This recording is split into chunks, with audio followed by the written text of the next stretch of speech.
And Jesus also said that we would be hated for his name.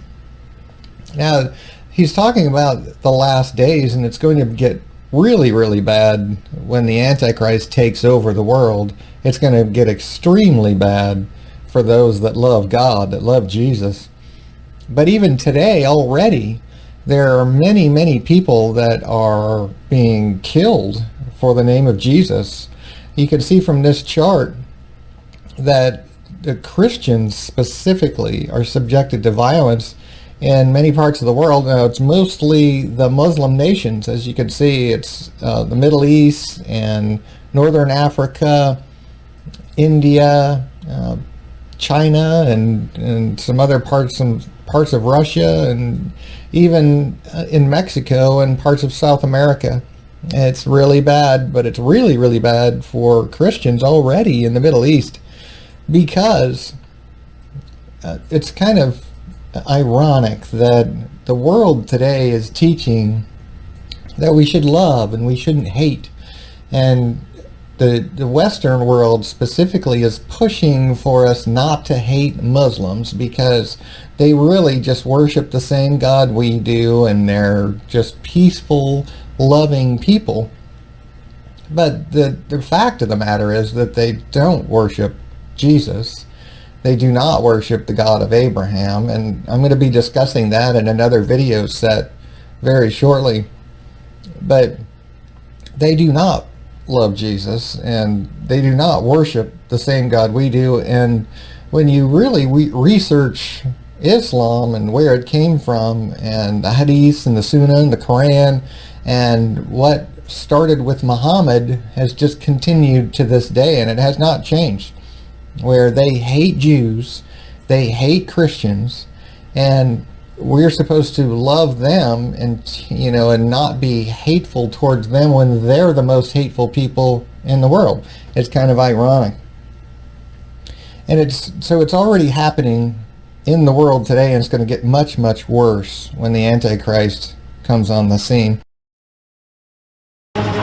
Breaking news tonight, the Pope in America. A rousing welcome for the man who's been called the rock star Pope. Rock star Pope Francis begins a historic visit.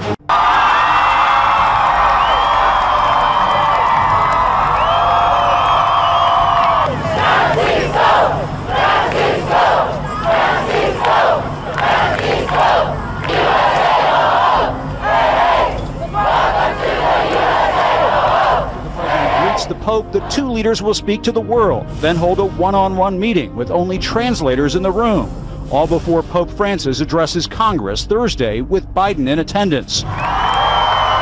Even though the president and the Pope are allies on issues ranging from climate change to income inequality to Cuba, even the Iran nuclear deal, the White House refuses to reveal what the two men will discuss. The White House refuses to reveal what the two men will discuss. For the faithful who'd been waiting for hours, the emergence of Pope Francis shortly before 9 a.m. was the thrill of a lifetime. Thousands, led by the President and Mrs. Obama, waited to greet him. And after the official welcoming ceremony, both leaders addressed the significance of the visit. Yet I believe the excitement around your visit, Holy Father, must be attributed not only to your role as Pope. And I beheld another beast coming up out of the earth. And he had two horns like a lamb, and he spake as a dragon. So he carried me away in the spirit into the wilderness. And I saw a woman sit upon a scarlet-colored beast, full of names of blasphemy, having 7 heads and 10 horns. And the woman was arrayed in purple and scarlet color, and decked with gold and precious stones and pearls, having a golden cup in her hand, full of abominations and filthiness of her fornication. And upon her forehead was a name written, Mystery, Babylon the Great, the mother of harlots and abominations of the earth. And I saw the woman drunken with the blood of the saints and with the blood of the martyrs of Jesus. And when I saw her, I wondered with great admiration. We need to remember that we are followers of Jesus Christ. and his life, humanly speaking, ended in failure. Ended in failure. The failure of the cross. The failure of the cross.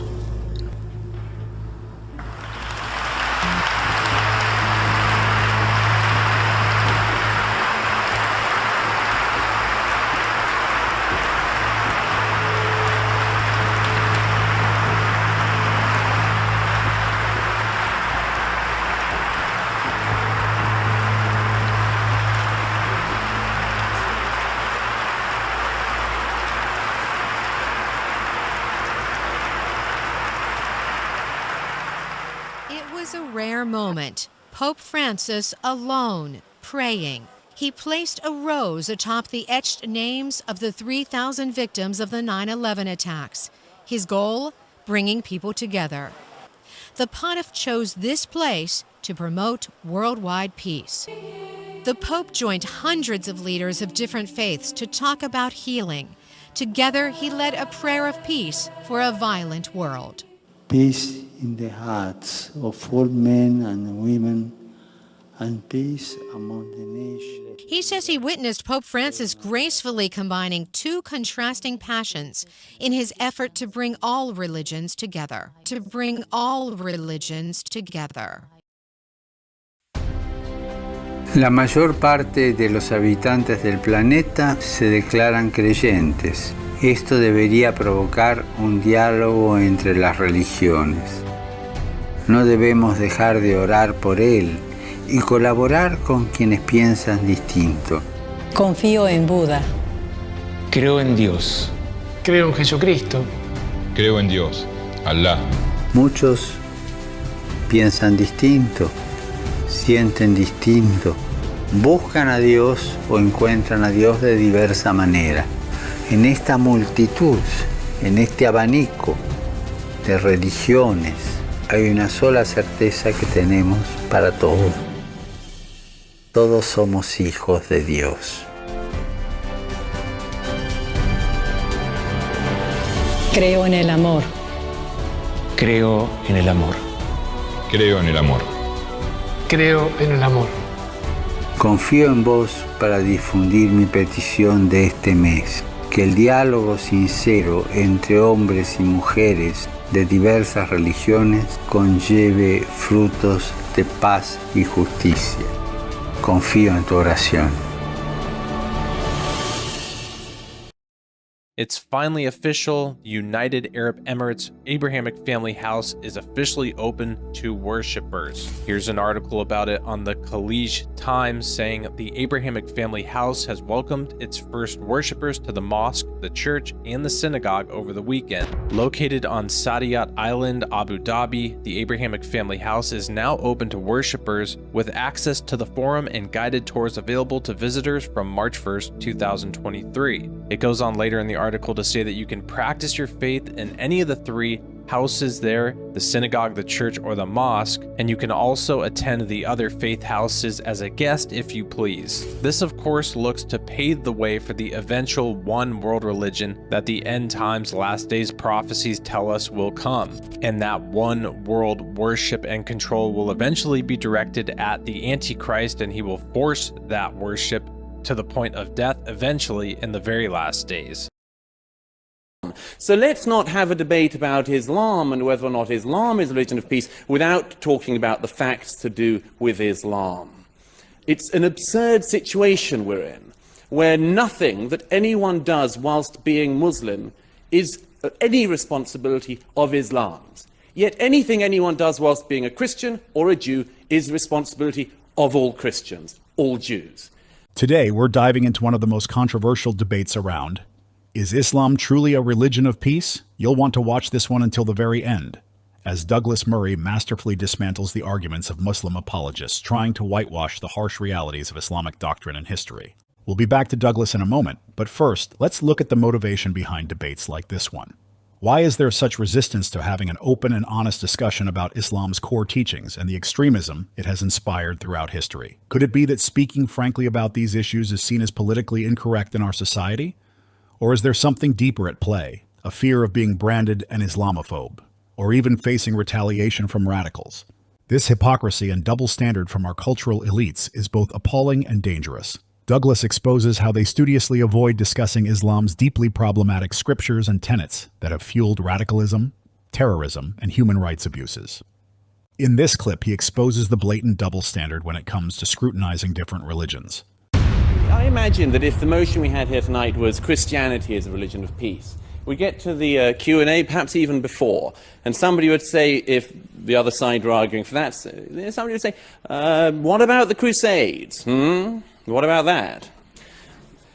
And then there'd be some other clever clogs who'd say, what about that Florida pastor the other week? That was a nasty business. That's Christianity for you. If we'd had tonight, Judaism is a religion of peace, the other side were trying to argue that. Sure as anything. There'd be people popping up in the hall tonight saying, oh, there's this bit in one of the Old Testament books, really, really bad. All sorts of massacres going on. Why don't you talk about that? There might even be people trying to say that, that the argument that Judaism was a religion of peace couldn't be argued because people would say, look at what Israel is doing. Well said, Douglas. The soft bigotry of low expectations when it comes to Islam is a disturbing trend we've seen play out time and again.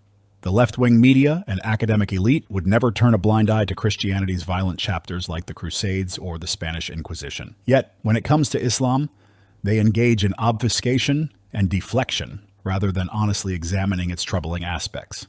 While imperfections of other faiths are fair game, Islam seems to operate under special rules, exempt from scrutiny over its most problematic aspects. The question is, why do we tiptoe around Islam while holding other religions fully accountable for their extremists? Next, Douglas cuts through the feel-good platitudes about Islam being a religion of peace by looking at its actual foundations and teachings.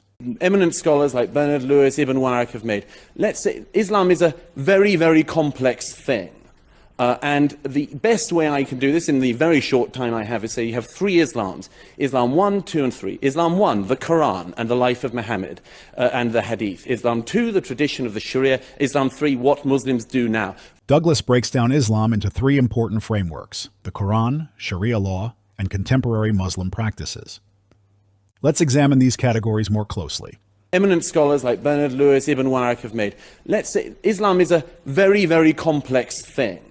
And the best way I can do this in the very short time I have is say you have three Islams. Islam 1, 2, and 3. Islam 1, the Quran and the life of Muhammad and the Hadith. Islam 2, the tradition of the Sharia. Islam 3, what Muslims do now. The first of those things, Islam, the Quran and so on, is bad.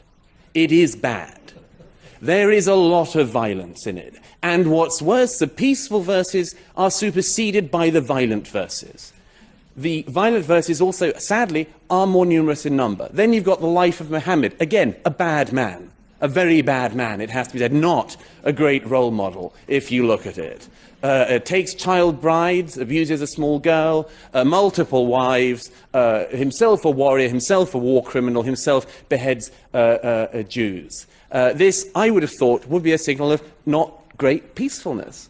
As Douglas rightly points out, the core texts contain numerous violent verses that overshadow the peaceful ones. Surah 9, 5 from the Quran, for instance, is often cited by extremists to justify violence.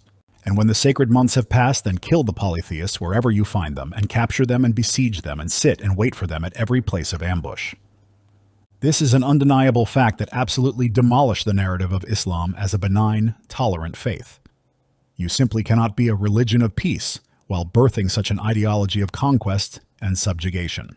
This verse, among others, has fueled debates about whether Islam inherently promotes violence. Murray argues that many of the Islamic prophet Muhammad's actions, including military campaigns, set problematic precedents for some of his followers. As time has passed, these interpretations have been used, sometimes heinously, by radical elements, as we shall discuss later on. Then you've got the tradition of the Sharia. Again, not great peacefulness. Still no schools of Sharia that people in this hall. Douglas is spot on here. The application of Sharia law in some Muslim-majority countries has led to practices that conflict severely with modern human rights standards. This tension underscores the broader issue of how Islamic practices should adapt, if at all, to contemporary values and human rights norms. For instance, severe punishments for apostasy and blasphemy remain in some countries that include the death penalty, and these practices contribute to the perception of Islam as being intolerant or violent. These practices raise serious concerns over modern values such as freedom of speech, which seem to have no room for existence at all in most Muslim-majority countries. Thirdly, what Muslims do now, thankfully, there is some hope in that one. Because most Muslims, thank goodness, I almost said thank God, but old habits die hard. Most Muslims don't do what those texts say. As Douglas rightfully points out, what Muslims do now primarily reflects individual interpretations, and that spectrum is wide. From moderate practices to extreme interpretations, Islam manifests in diverse ways. Look, I wish that Zebra and Majid were the spokespeople of Islam. Murray's plea here is evident. There's a desperate need for platforms where moderate and reformist Muslim voices can be heard louder than the extremists. Murray asserts that the louder, often radical voices disproportionately shape the global narrative about Islam, and the fact that the people who seem to be representative of Islam in the mainstream media are reluctant to even address these issues only further brushes these issues under the rug. Murray skewers the lack of reformist voices within mainstream Islam to address these problematic aspects inherited from its origins. This brings us to a crucial point: media representation. Radical elements garner more media attention, overshadowing the peaceful majority. This skews public perception and fuels stereotypes. But the fact is that tonight, the organisers of this debate asked a number of clerics. None of them would show. Specifically, they wouldn't show and debate against Ayaan Hirsi Ali. Myself, I don't think they cared. But no, it's very interesting that they will not debate. Time and again, the actual leaders of your religion will not debate this. And you're left with people like we have here. The reason why is, of course, is that the leaders of the religion show such terrible lessons. The thing that worries me is that although tonight we hear from the fellow panelists here about how Islam is a religion of peace, the fact is that the people who are making the decisions in the religion, the people who are preaching the religion, the heads of that religion, people like Sheikh Qaradawi, who broadcasts anti-Semitic, the most appalling filth every week on the main networks, that is the faith that's speaking for you guys. I wish that, Zeba, you were on every week on Al Jazeera, but you're not. Qaradawi is. The problem is that Islam is an unstable component. As Douglas rightly says, the so-called leaders of Islam are conspicuously absent whenever they're called upon to defend their religion in the public square. This piece of criticism from Douglas is often overlooked and ignored.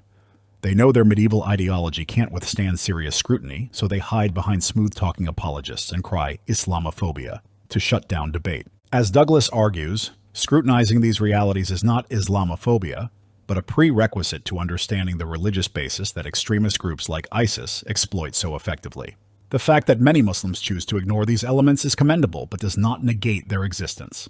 This harsh, historical reality highlights how imams, scholars, and sects promoting a modernized, tolerant Islam in line with Enlightenment values have consistently faced violent opposition and stigmatization as apostates or heretics, as in the case of the Mutazilites. We'll get back to that soon. He highlights how radical clerics like Yusuf al-Qaradawi, who has advocated suicide bombings and made abhorrent anti-Semitic statements, have a wider reach and audience than reformist voices.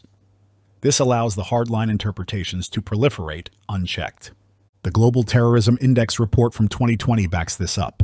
It highlights that Islamic extremist groups have been responsible for the majority of terrorist attacks worldwide over the past 2 decades. The people here tonight who are saying Islam is a religion of peace, I wish they were the leaders of your religion, but they're not.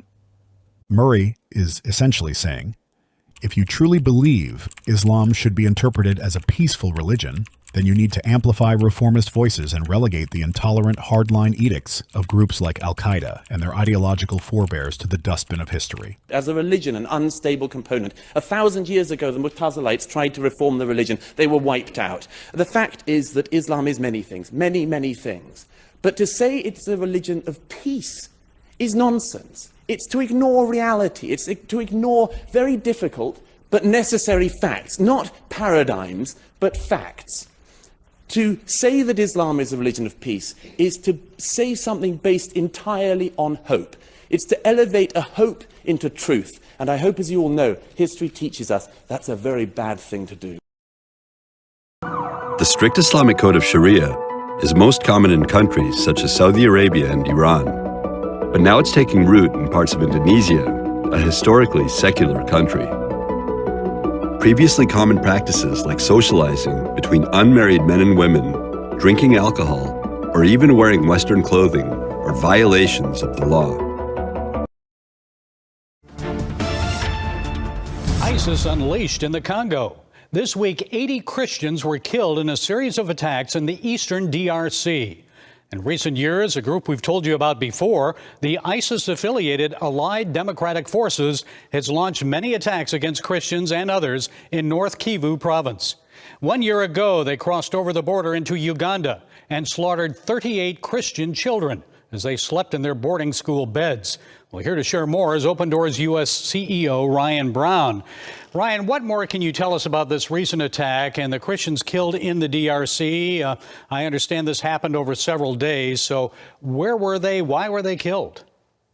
Yeah, it did. And I think that the first thing to recognize is that this is not an isolated incident, but this has actually been a trend of an increase in aggressive violence that we've seen towards the church in the eastern DRC.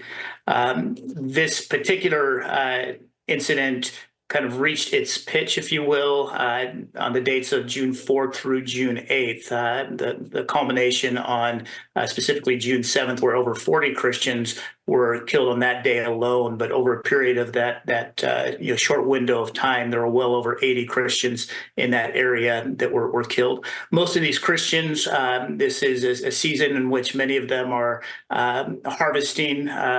And so this impact is not just a short-term impact, but as Christians have had to flee, have had to go into hiding in the area, it's impacted their ability to harvest the crops that they've sown over recent months. And so this will have a long tail, if you will, as far as Christians, not just being threatened in the short term, but also their livelihood being threatened over a longer period of time as well. And Ryan, this ISIS-affiliated group, the ADF, they're bad news, not only doing this, but also responsible for bombings in Kampala, Uganda. We mentioned that the boarding school attack in Mpangwe about a year ago, the ADF includes remnants of Joseph Kony's Lord's Resistance Army, and that terrorized people in South Sudan and northern Uganda years ago. So what needs to be done to stop them?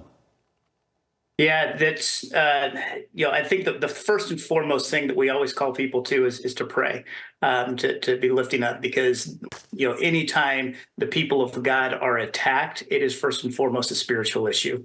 And so we do need to be lifting up our brothers and sisters in prayer, be lifting up. There are, forces that, the DRC, as well as some of the Ugandan military are trying to make their presence known within the area, many arguing that they're not doing enough. Former government officials calling out current, asking them to be more vocal and active in the area, trying to curtail the violence. But I think that first and foremost, we need to be praying for our brothers and sisters there, as well as praying for the leaders in these areas, that they will seek to act and seek to speak out against this violence.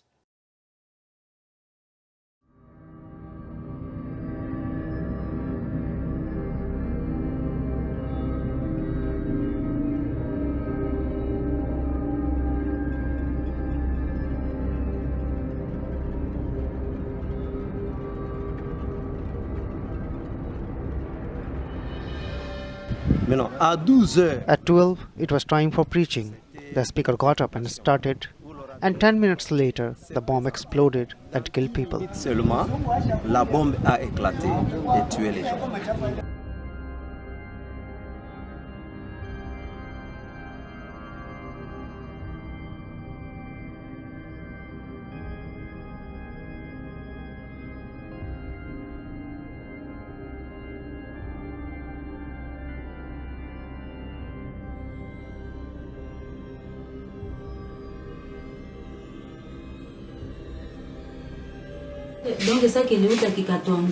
We were listening to the preacher when we heard a loud blast. It threw us to the ground. It was shocking. I started to move on the side. I didn't know that I was injured.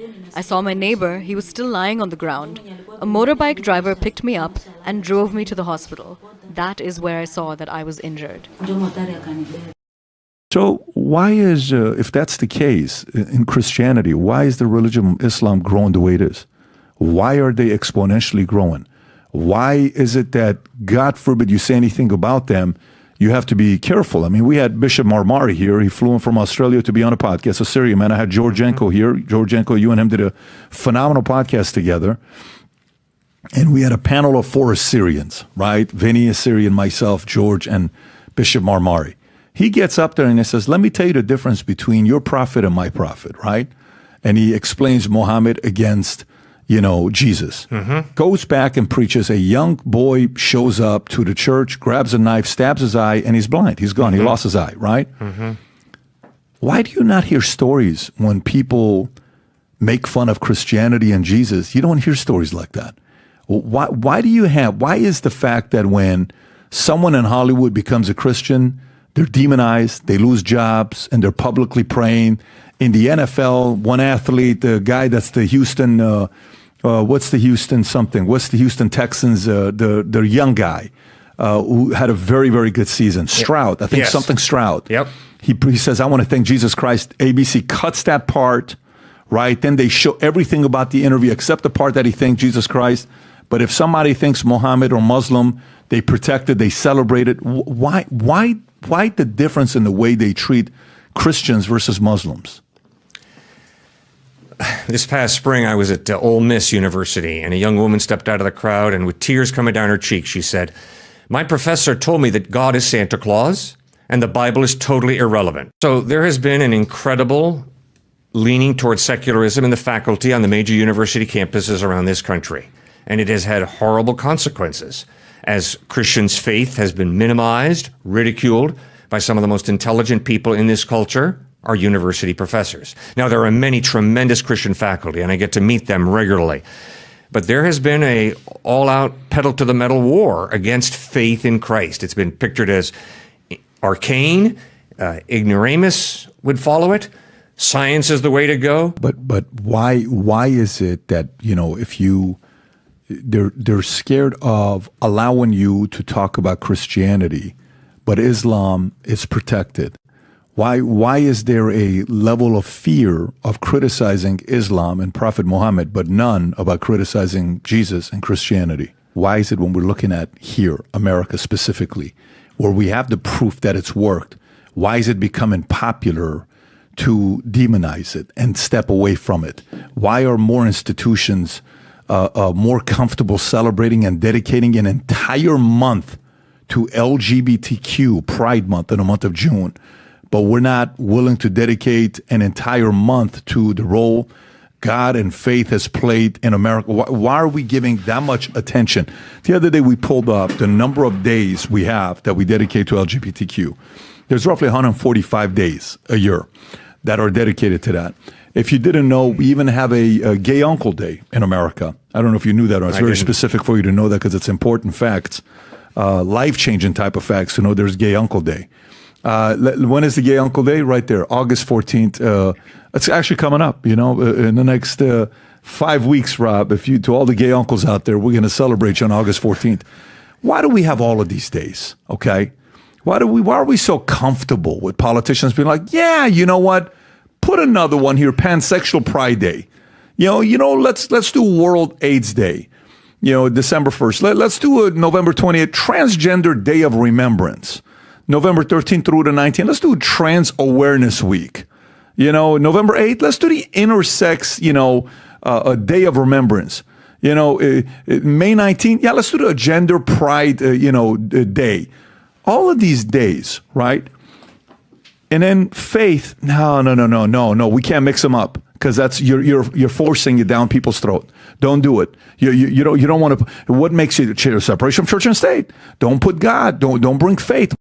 Special reports from GB News' US correspondent Stephen Edgington on America's only Muslim-dominated city. Hamtramck is in Michigan has radically transformed with bans on LGBT flags, animal sacrifice laws, and the call to prayer. And here's a taste of that exclusive report. Islam is America's last hope. What happens when Muslims take over an American city? Everywhere where these radical Islamists have touched, what you get is chaos. No! You get violence. You get the subjugation of women. So you don't think there's any issue in getting a 7-year-old to wear that kind of dress? I don't think it's really a bad thing.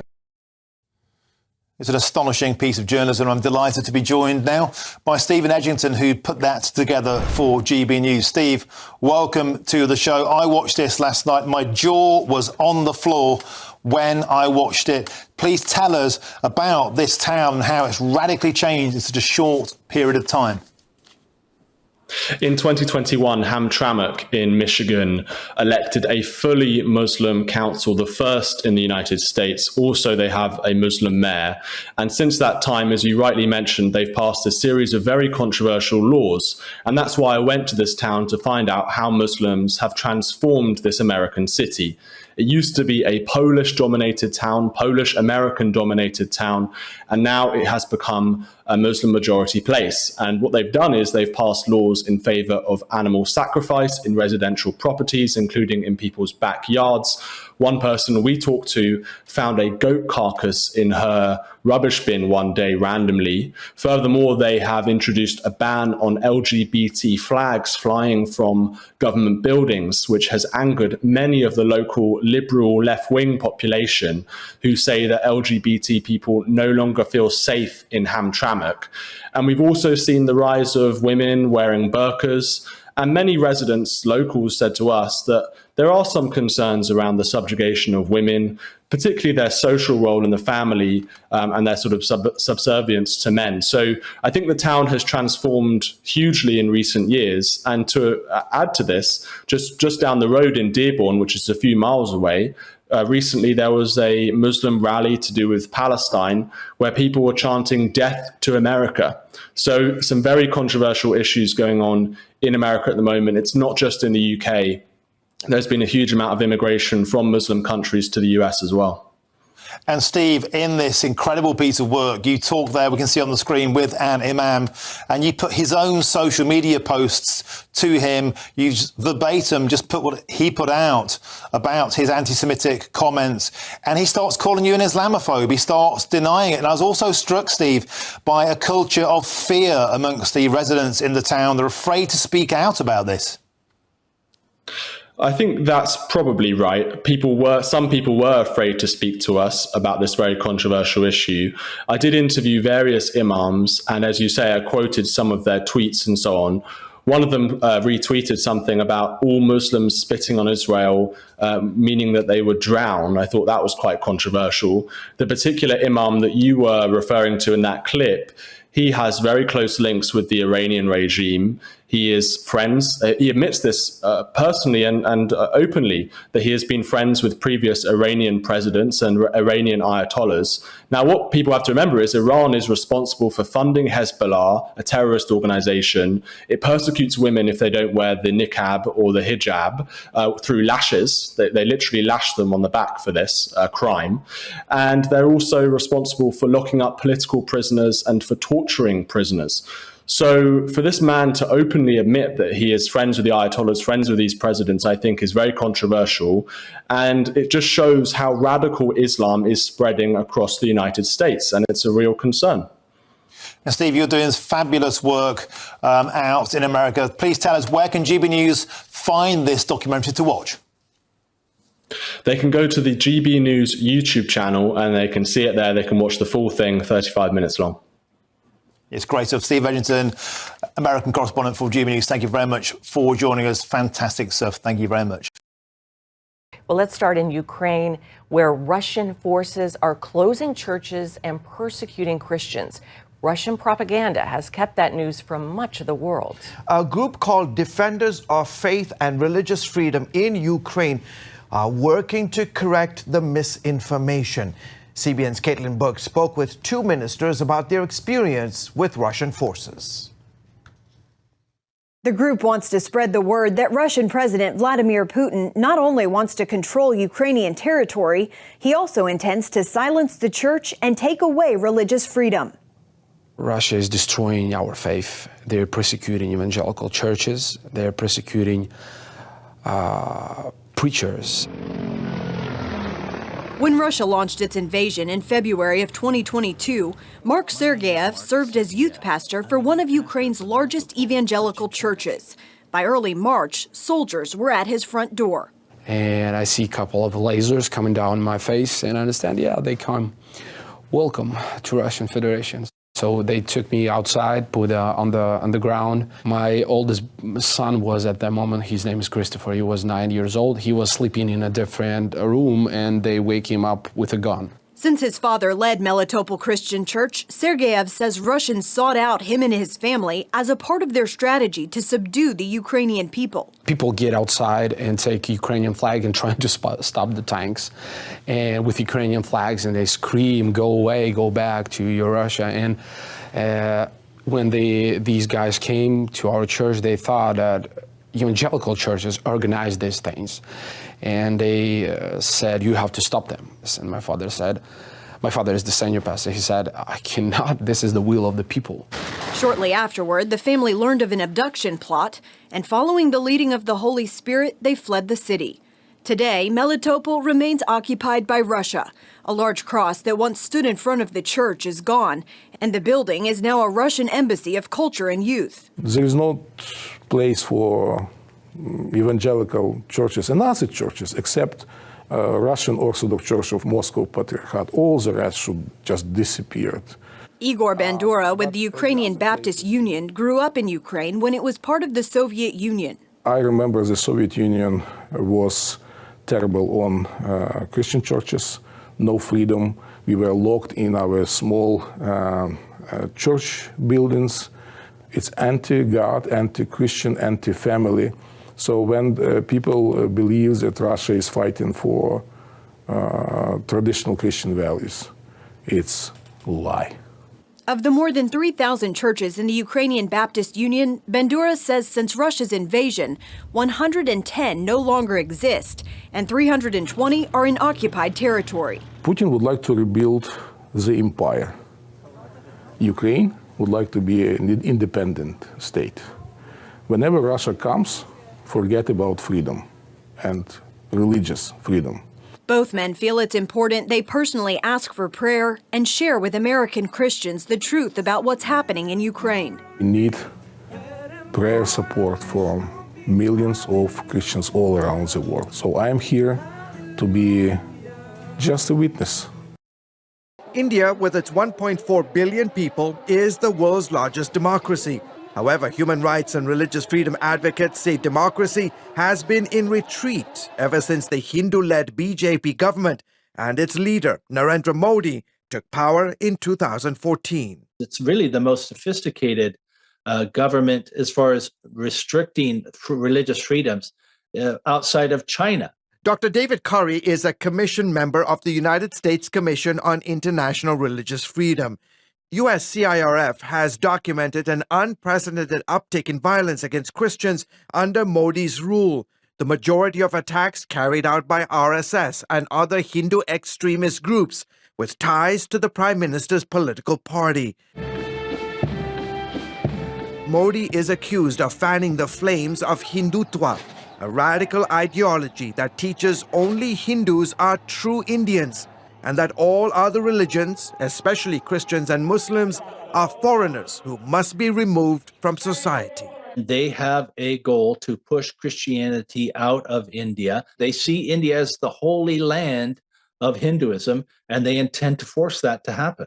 That includes passing laws that criminalize religious conversions, particularly targeting Christian and Muslim minorities. Karnataka became the 10th Indian state to pass these so-called anti-conversion laws, and with it carrying a 3 to 5 year prison term for anyone found guilty of illegally converting people to Christianity.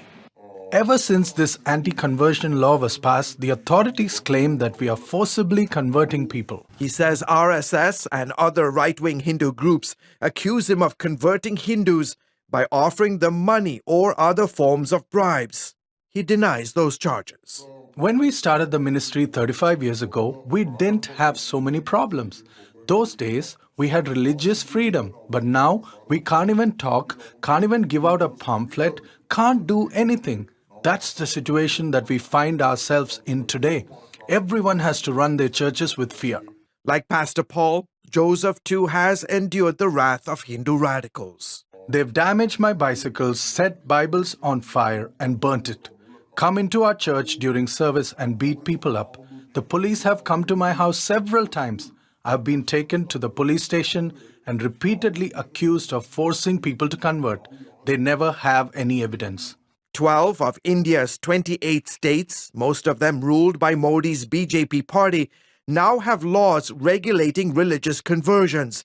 These states have also witnessed a surge in mob violence against Indian Christians. It is amazing how Christians are standing firm in their faith. Don Shank heads up an organization that's been sharing the gospel primarily through Christian radio broadcasts in India since 1978. His group has documented cases where Hindu extremists have discriminated against new Christian converts. Authorities, especially at the village level, do little to nothing to protect the vulnerable believers. It is amazing the number of people who are being banned from going to the village well, not allowed to purchase foods at the market, being chased out, from being ostracized from family and community, to actually being beaten, being killed, having their property destroyed. Although the Constitution gives Christians the right to preach, Shank says the church in India must still be careful. Afghanistan's tiny Christian community is facing elimination. Some leaders have already disappeared. Others fear death or that their wives and daughters will be taken as sex slaves. Despite those very real threats, Afghan Christians say they will keep living for Jesus. Recently, I spoke with an underground church leader about life under the Taliban. Within hours of capturing Herat, the terror group's fighters were out patrolling streets trying to convince residents of Afghanistan's third largest city that life would soon return normal. Business will continue as normal, and people are happy with us. And with our services, they will be happier. Hamid has serious doubts about those claims. Right now, we fear elimination. The Taliban are going to eliminate the Christian population of Afghanistan. Hamid, not his real name, is among thousands of Afghans who've come to faith in Jesus Christ over the past 2 decades. We've concealed his identity for safety. There weren't a lot of Christians 20 years ago during the Taliban time. But today, we are talking about 5,000 to 8,000 local Christians, and they live all over Afghanistan. In an exclusive interview from an undisclosed location, Hamid told CBN News he's very concerned about the future of Afghanistan's tiny Christian community. We know a Christian believer who we've been working with in the north. He is a leader, and we've lost contact with him because his city has fallen to the Taliban. There are 3 other cities that we have lost contact with our Christian believers. According to Open Doors, Afghanistan is the second most dangerous place to be a Christian in the world, just behind North Korea. The majority of the Christians here converted from Islam. Some of the believers are known in their communities. People know that they converted from Islam to Christianity, and they are considered apostates, and the penalty for that is death. The Taliban are famous for carrying out that punishment. Taliban fighters are reportedly now going door to door, forcing families to give up their daughters, some as young as 12, to be sex slaves for their men. I have 4 sisters that are single. They are at home, and they are worried about this. David, a foreign national, has worked in Afghanistan for the past 3 decades. We've taken similar precautions to protect his identity. He saw the Taliban's brutality up close while living in Kabul during its last reign. Now comes fear of a return to the days of regular executions, flogging, stoning to death, and hand-chopping. They have a strict interpretation of Islamic law, not only from the Quran, but also from what they call hadiths, which are traditions, sayings, and practical applications of Islamic law. They take these literally. Despite these threats, David says there's a hunger among Afghans like never before to know God in an intimate way. People are really seeking in their heart for peace, seeking for a true relationship with God, for meaning in life, and for an understanding of who is this God. Hamid is asking people around the world to pray for his country during these uncertain times. The Christian community in Afghanistan is strong. They are trusting Jesus. They are working with Jesus despite the potential of being eliminated by the Taliban. ISIS released a new video today claiming to show the mass execution of Ethiopian Christians in Libya. Alex Ortiz in Cairo has more on the terror group's growing influence in North Africa. The latest ISIS video delivered a clear and direct threat to Christians in the Middle East. You will not have safety, even in your dreams, until you embrace Islam. Then militants carried out what appears to be a mass execution. Masked men lined up two groups of Ethiopian Christians, shooting some captives and beheading others. Still, ISIS claimed that Christians who pay a tax to live in its territories are well treated and called on Christians who have left ISIS-controlled land to return. In the same video, this man is identified as a Christian who said he's safe and happy living under the Islamic State. But ISIS has a well-documented history of targeting religious minorities in Syria and Iraq, massacring civilians and desecrating churches. This is the second mass execution of Christians in Libya ISIS claims to have carried out this year, bringing their campaign of terror to the shores of the Mediterranean. Alex Ortiz, CBS News, Cairo. لا يمكن للبشرية أبدا أن تتعايش معه. الذل مكتوب عليكم والشقاء يا بني صهيون. يا شر البرية، يا قرودا همجية، يا خنازير شقية. تستمر فيهم هذه الجينات الخبيثة وهذه الصفات اللعينة المستقذرة ويتوارثونها كابرا عن كابر. لا يوجد إفساد عالمي إلا هم خلفه. حارب اليهود ونقتلهم ونقدر عليهم. هؤلاء هم يهود دائما يتآمرون على البشرية. في آخر الزمان أن المسلمين يتقاتلون مع اليهود نحصهم عددا واقتلهم بددا ولا تغادر منهم أحدا. An offensive crime in Waltham. A statue of Jesus beheaded and the right hand removed. That statue was vandalized over the weekend. And tonight, police are searching for the person who did this. WBZ's Mike LaCrosse is live in Waltham tonight. Mike, the pastor says he is so sad to see this happen. David Lisa, the pastor is also trying to find out who did this. He's been around the neighborhood passing out flyers like this one, trying to see if anyone has any information. And a disgusting act of vandalism. Listen to this one, horrifying a church. Twice within 2 weeks, someone has beheaded a Jesus statue outside Cottage Avenue Pentecostal Fellowship in Indianapolis. Now, the first time, the vandal left the head behind. Church members managed to reattach it Saturday, but then by Sunday morning, it was ripped back off and missing. They're unsure if someone is seeking just a thrill or if they're trying to send some sort of message to the church.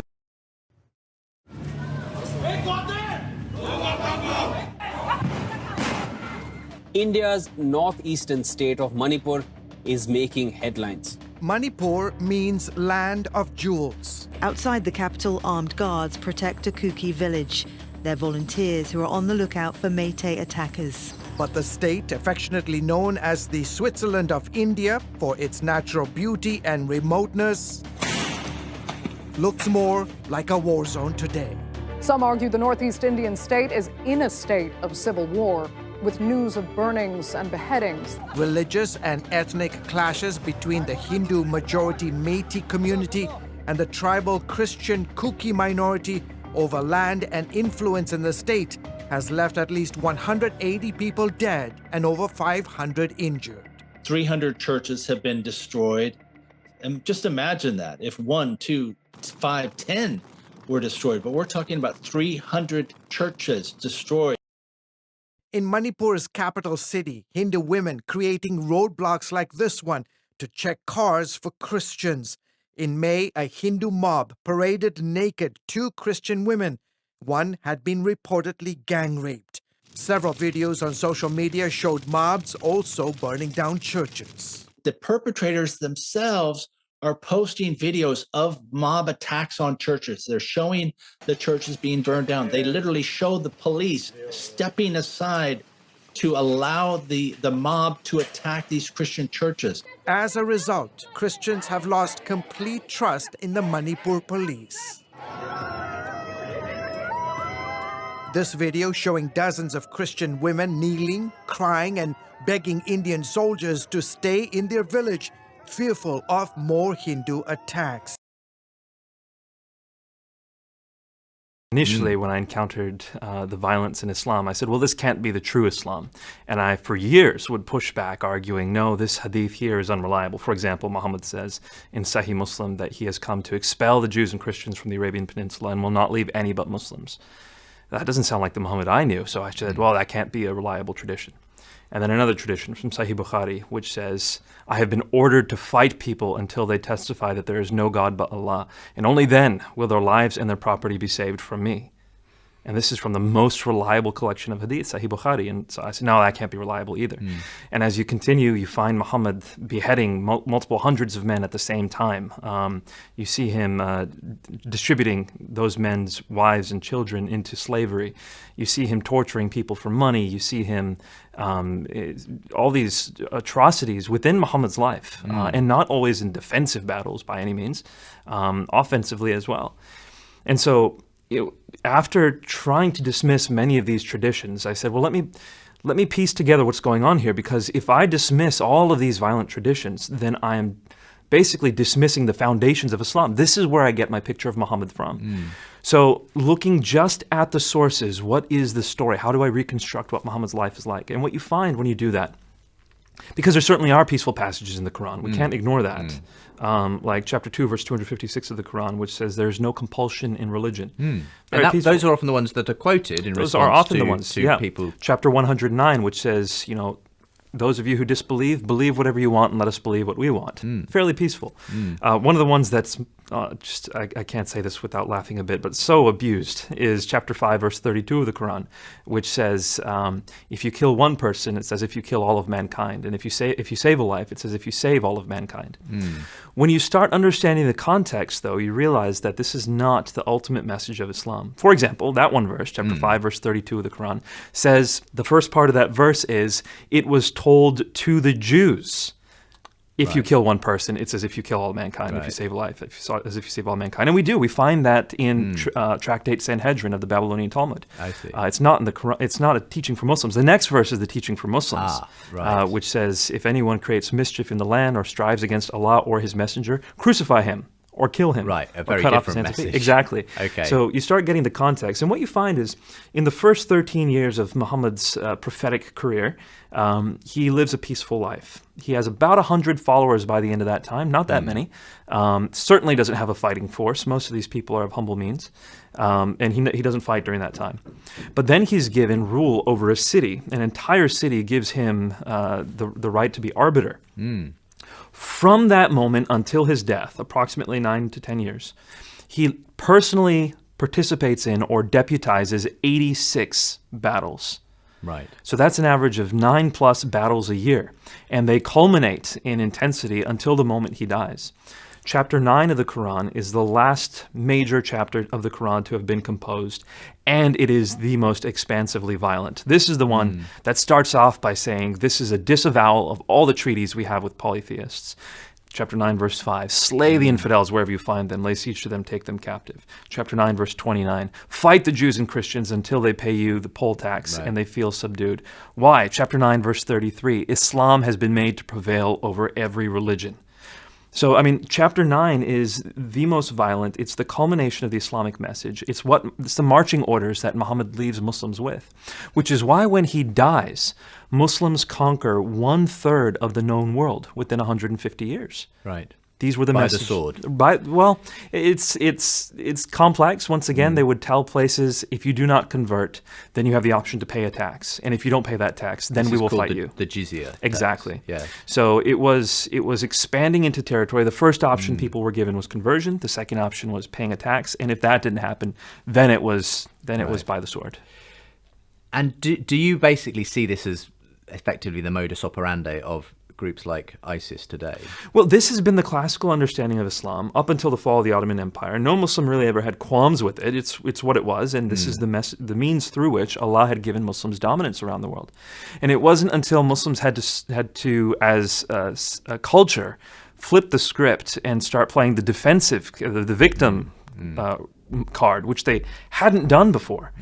So, for example, the Crusades. Many Muslims will point to the Crusades now and say, this is another example of Christian sort of superiority complex and trying to keep us down and oppressing us.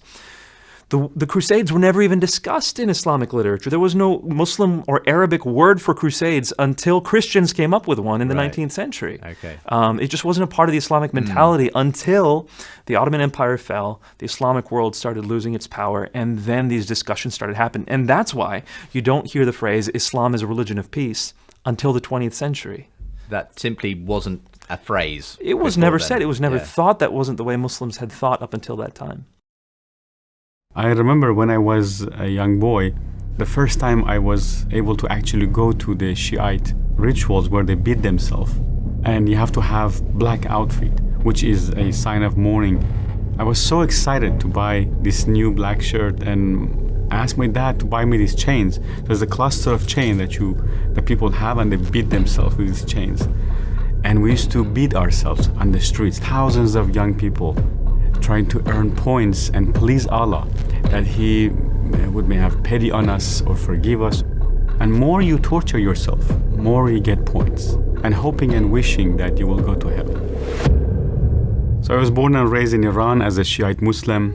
I loved God as a young boy, and I always wanted to serve Him and to love Him. And when I was 16 years old, something happened to me that it changed my life. I was going to my cousin's wedding.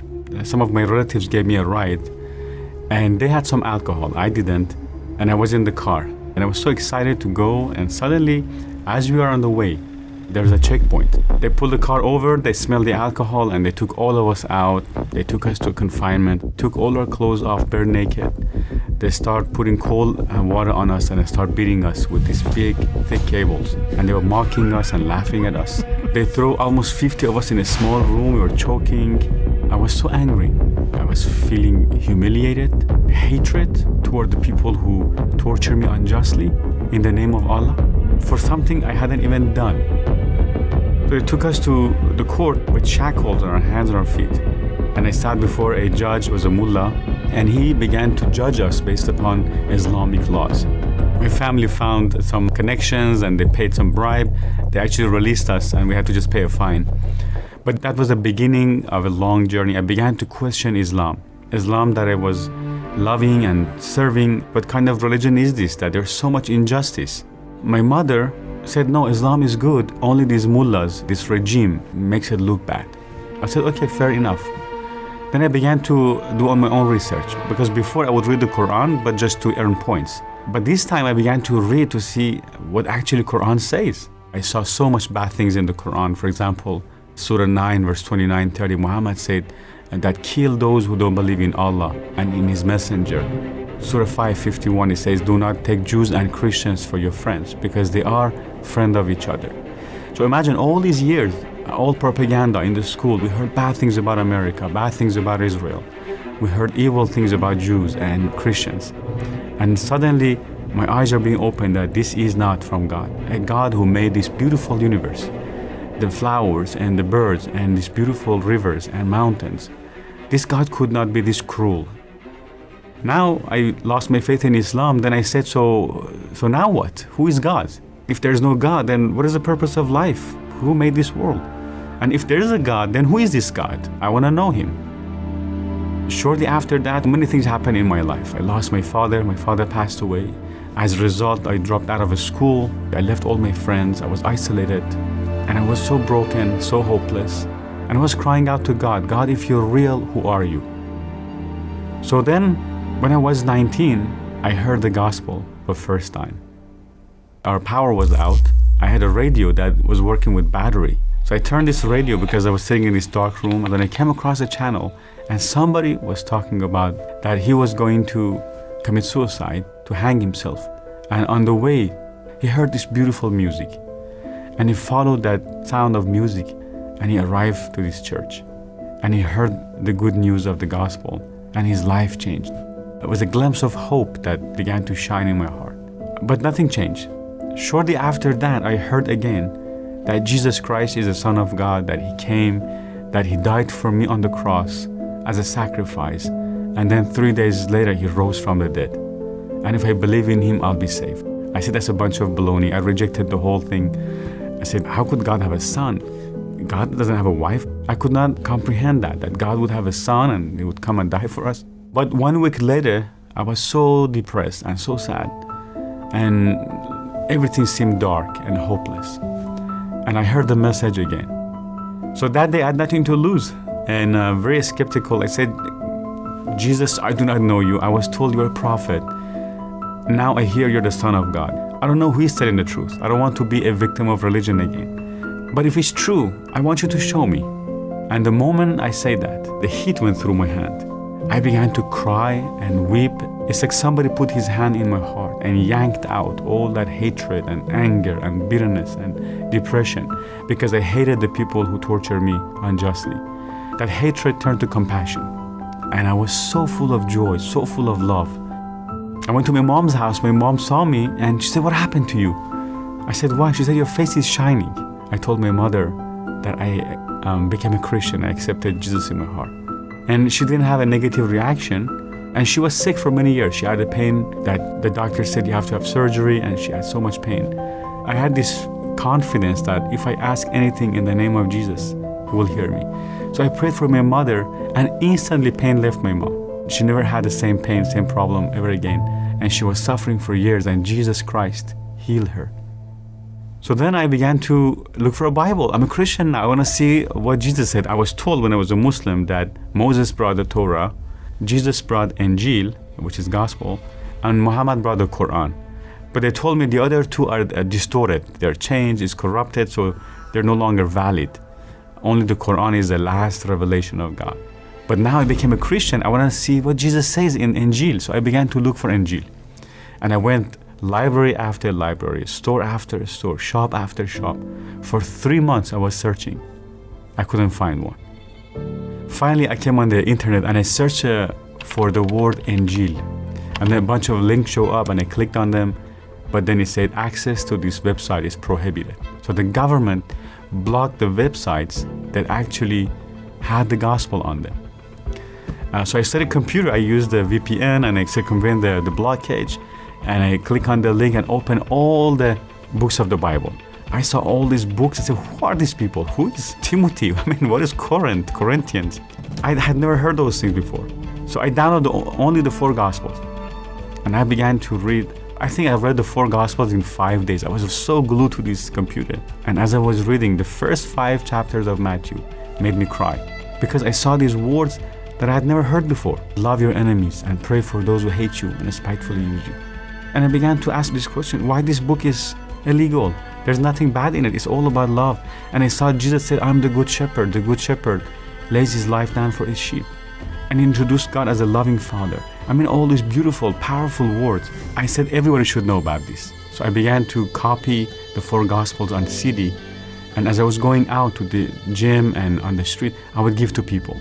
And people around me would hear me and they'd run to me. Hey, can I have a copy as well? Can you give me one too? After 8 months of doing that, I was in a phone booth. I was talking on the phone and a guy came with a long beard and he began to stab me with a knife. After he ran away, I felt something warm coming down my face and my leg, and I just touched it and it was blood.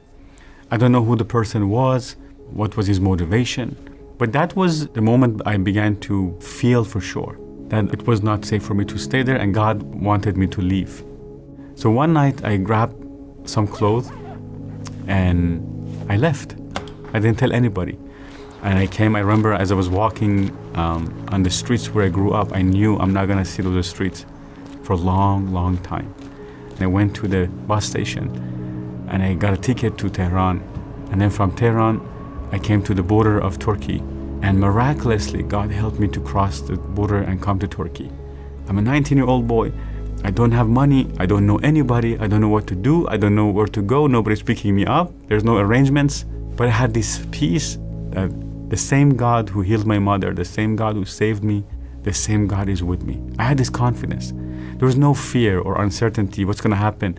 I just knew that everything is going to be all right. I met this Iranian guy, and I didn't say, oh, I don't know what to do, I'm a stranger, please help me. I just shared the gospel. And he said, well, I'm not a Christian, but I'm researching. I'm going to a church to see what they believe and what they say. He said, would you like to come with me? I said, of course.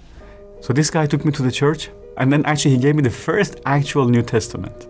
And it's like somebody gave me the whole world. I was so happy to have actual New Testament in my hand. And I saw people rejoicing and praising God and worshiping God, music, guitar. In contrast to mosque, every time we went to mosque, he was weeping and crying and sorrow and sadness. After the service, the pastor came to me and he said, welcome, what are you doing here? So I told him my story. And he said, oh, praise the Lord, God has called you and he loves you and he has a plan for you. So somebody in the church took me to his house. God was so faithful to me, providing for me, protecting me. There were so many threats. So I was there for 2 years, and I got a call from UN that you are accepted as a refugee. I arrived in America and I said, thank you, Lord, for a free country where I can freely worship you. After I finished the Bible study, I started a church for Iranians, began to reach out to Muslims. Iranians are left and right coming to Jesus. Imagine for all those years, we would go to the shrines of dead imams and we would pray to these dead bones, crying out to Allah, to Muhammad for answer. And not even once Allah answered our prayer. But the moment I called on the name of Jesus, I felt this love, I felt his power, and he showed up in my room. My name is Ramin Parsa.